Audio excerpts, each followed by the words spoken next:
இப்போ நடந்துக்கிட்டு இருக்கிற தமிழ்நாடு கவர்மெண்ட் இருக்குல்ல, அதை வந்து ஒருத்தர் என்ன சொல்கிறாருன்னா, சுதந்திர இந்தியாவுக்கு பிறகு சுதந்திரம் அடைஞ்சதுக்கு அப்புறம் இது வரைக்கும் இப்பேற்பட்ட ஒரு மோசமான ஆட்சி நடந்ததே கிடையாது தமிழ்நாட்டில் அப்படின்னு ஒருத்தர் பேசியிருக்கார். யார் அவர்? ஐயா அன்புமணி ராமதாஸ் அவர்கள். மங்களகரமாக ட்ரெஸ் எல்லாம் போட்டுக்கிட்டு தொப்பி ஒன்று வச்சுக்கிட்டு மேடையில் பேச ஆரம்பித்தார்னா அடாடாடாடாடான்ற மாதிரி பேசியிருக்கார். என்ன சொல்கிறார் அப்படின்னு பார்த்தீங்கன்னா, இருக்கிறதுலே மோசமான ஆட்சி திமுக ஆட்சி தான் இப்போதைக்கு தமிழ்நாட்டில் நடந்துகிட்டு இருக்கிறதுல. இது வரைக்கும் நடந்த ஆட்சிகள்லேயே இப்போ நடந்துகிட்டு இருக்கிற இந்த கவர்மெண்ட் தான் ரொம்ப மோசமான கவர்மெண்ட் அப்படின்றது ஃபஸ்ட்டு விமர்சனம். ரெண்டாவது என்ன சொல்கிறார் அப்படின்னு பார்த்தீங்கன்னா, நம்ம முதல்வர் வந்து சினிமா ஸ்டார் மாதிரி.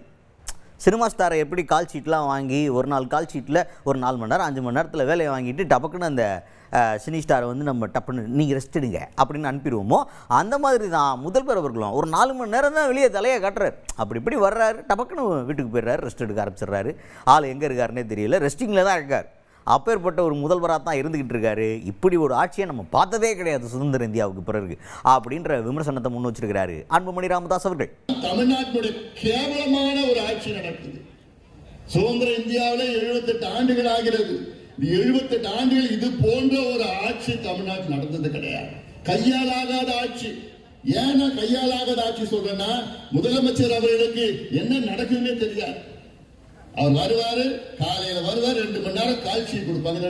இந்த நடிகைங்கெல்லாம் வருவாங்கல்ல சினிமால, வந்த உடனே ஒரு 4 மணி நேரம் 5 மணி நேரம் காட்சி கொடுப்பாங்க. அந்த 4-5 மணி நேரத்துக்குள்ள ஷூட்டிங் முடிச்சுட்டு அவங்க டைரக்டர் அவங்க அனுப்பிச்சு விட்டுடுவாங்க. நம்ம முதலமைச்சரும் அப்படிதான். அதுக்கடுத்ததா மாசம் மின் கட்டணம் கணக்கெடுக்கிறது. இது வந்து ரொம்ப நாளாக சொல்லிக்கிட்டு இருந்தாங்க. தேர்தல் வாக்குறுதியில் வந்துச்சு. அது எப்போ வரும் அப்படின்னு கேட்டப்ப நம்ம தமிழ்நாடு கவர்மெண்ட் தரப்புலேருந்து என்ன சொல்லியிருந்தாங்க அப்படின்னா, இல்லைப்பா அதில் வந்து ஸ்மார்ட் மீட்டர் ஃபிக்ஸ் பண்ணணும், அது ஒரு பெரிய ப்ராசஸ் போய்கிட்டு இருக்கு, அதை ஃபிக்ஸ் பண்ணதுக்கப்புறமே மாதம் நம்ம மின் கட்டணத்தை கணக்கு பண்ண ஆரம்பிச்சிருவோம் அப்படின்ற மாதிரி விளக்கம் கொடுத்துருந்தாங்க. ஆனால் இப்போ அன்புமணி ராமதாஸ் அவர்கள் என்ன விமர்சனம் வைக்கிறாருன்னா, இப்போ உங்களுடைய ஆட்சி காலமே இன்னும் சில மாதங்கள் தான் இருக்குது. ஆனால் அந்த ஸ்மார்ட் மீட்ரு பொறுத்துற திட்டம் அப்படிங்கிறது வருஷக்கணக்காக டைம் எடுக்கும்னு நீங்களே சொல்கிறீங்க. மாதக்கணக்காக ஆட்சியில் வச்சுருக்கிற நீங்கள், ஆட்சியை கையில் வச்சுருக்கிற நீங்கள், வருஷக்கணக்காக இருக்கிற திட்டத்தை நீங்கள் எப்படி கணக்கு சொல்லலாம்? அப்போ வேறு ஆட்சியில் வந்துடும், நீங்கள் இருக்க மாட்டீங்களே, இதுக்கப்புறம் இந்த ஆட்சி வேணாம்னு மக்கள் முடிவு பண்ணிட்டாங்கயா அப்படிங்கிற மாதிரி ரொம்ப கான்ஃபிடென்ட்டாக பேசியிருக்காரு அன்புமணி ராமதாஸ் அவர்கள். மாசம் கரண்ட் பில் எடுத்தா உங்க கரண்ட் பில் பாதியா குறையும். ஆனா இப்ப போய் கேட்டா, மந்திரிகிட்ட போய் கேட்டா, இல்லைங்க நாங்க ஸ்மார்ட் மீட்டர் வந்ததுக்கு அப்புறம் தான் மாசம் கரண்ட் பில் எடுப்போம். ஸ்மார்ட் மீட்டர் எப்போ வரும்னா இன்னும் 3 வருஷம் ஆகும். இன்னும் இருக்க போற 6 மாசம் தான்டா. அது நீ இல்ல, முடிஞ்சு போச்சு. அது திமுக ஆட்சின்னு எதுவுமே தமிழ்நாட்டில் வராது.